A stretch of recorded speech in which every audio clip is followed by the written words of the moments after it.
kept from our goal, not by obstacles, but by a clear path to a lesser goal. So again, I'll say it again. It takes a second. We're kept from our goal, not by obstacles, but by a clear path to a lesser goal.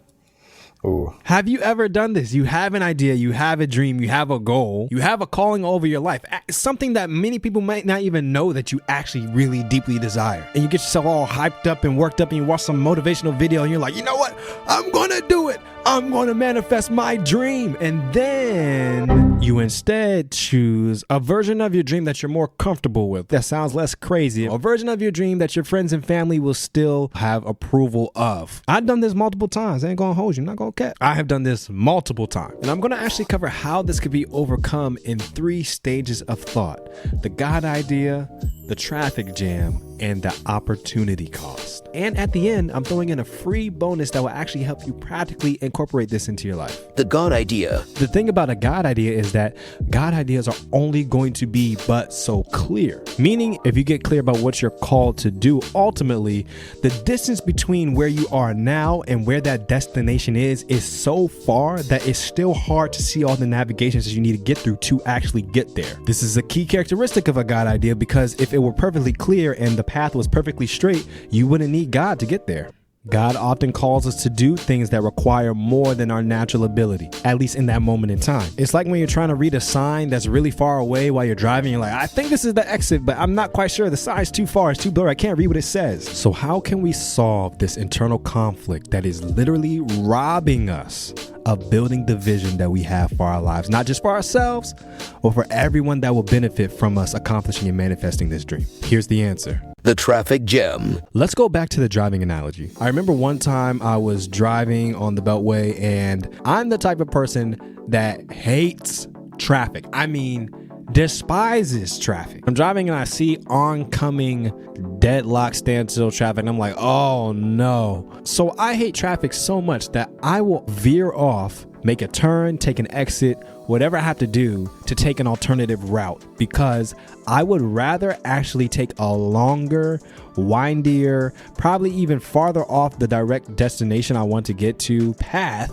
just so that I can keep moving. Are y'all picking up what I'm putting down? And I often know that the quickest route is probably still to stay where I am, but I just hate sitting so much and just not knowing how long I'm going to be sitting there in traffic, that I would rather just keep my vehicle moving, even if it's a more roundabout way. But for some reason, I decided to just stay the course, and I immediately regretted it. And what made it worse was that there was a big old truck in front of me, so I couldn't even see what was going on up ahead. And then something miraculous happened. We started going faster and faster and faster. And it turns out something had actually fallen off a vehicle and was laying in the middle of the road. But once you got past the obstruction, it was clear sailing. I was going like 60 miles an hour. Immediately, it was like there was never any traffic. Are y'all picking up what I'm putting down? I got to my destination way faster than if I had been impatient and took the detour. This is what often happens in our lives. We have a destination that we want to get to, but up ahead we see confusion, we see unpredictability, we see uncertainty,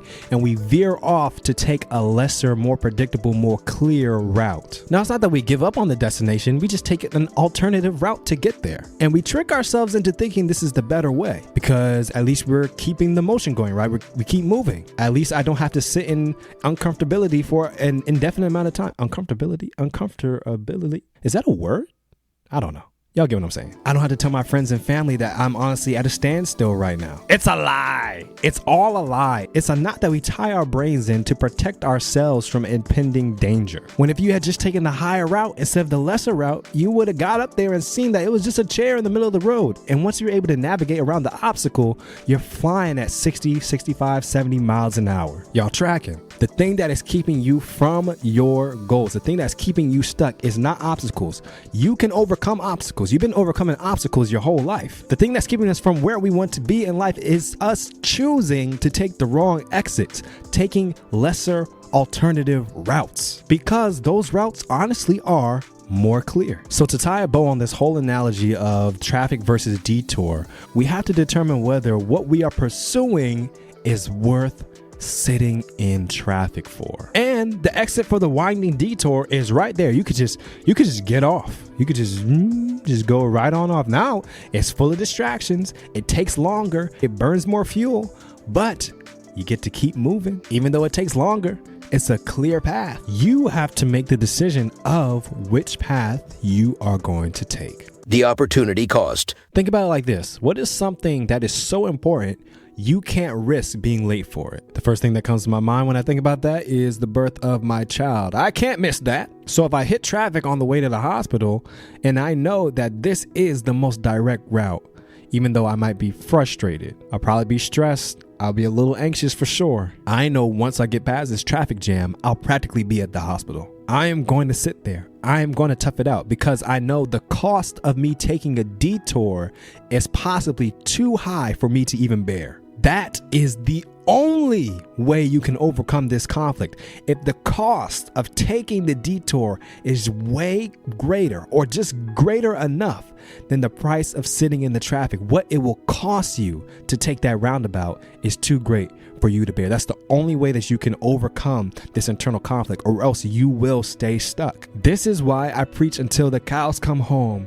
You have to find your why. I sometimes say it like this: if your why doesn't make you cry, the price you'll have to pay will be too high for sure. And I mean that quite literally. You have to be so emotionally attached to your why that the thought of you not getting there literally pains you to the point that you are ready to shed tears. The thought of taking a detour pains you. Now, there are two types of whys. There's a philosophical why. This is the meaning behind your doing, everything that motivates your actions, right? This is the good versus evil. This is a just cause. This is a unique discontent that God has called you to solve in the world. That's the philosophical why. And then there's a pathological why. This is the thing that you desire so greatly to achieve that you're dang near obsessed about it. Something that has very deep emotional meaning to you. To give an example, my philosophical why is to live optimally so that others are inspired to do the same, because the world doesn't need more information.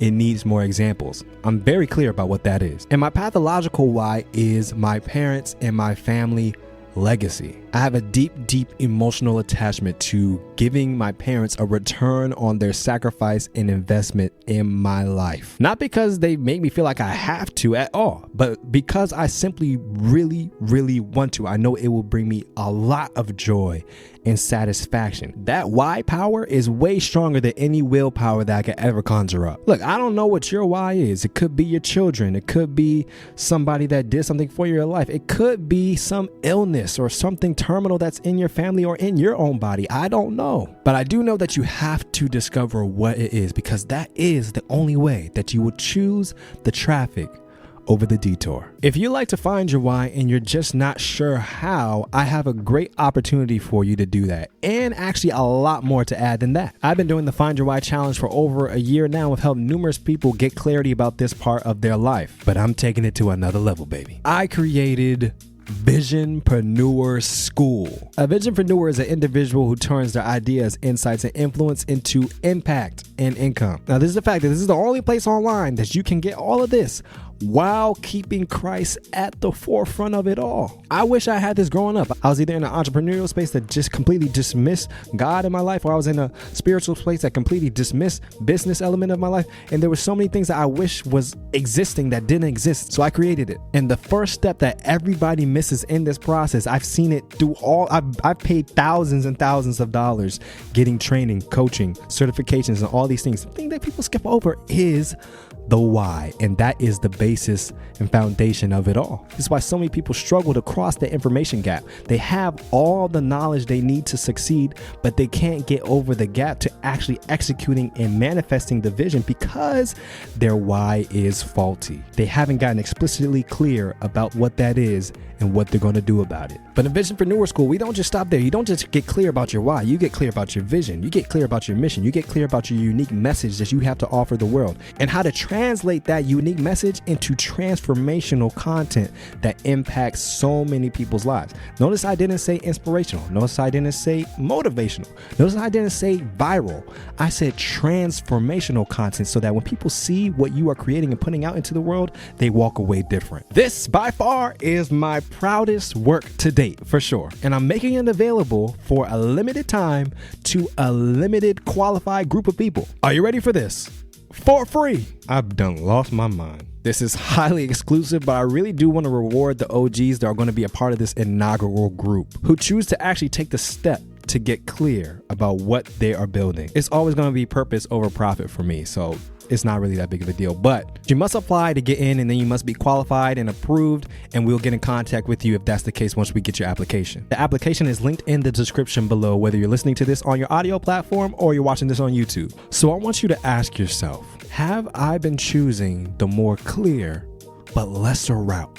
If so, when does that end? And if it ends today, what is your why that will give you the power to take that higher road that's less traveled? As always, keep building your vision every single day. Peace.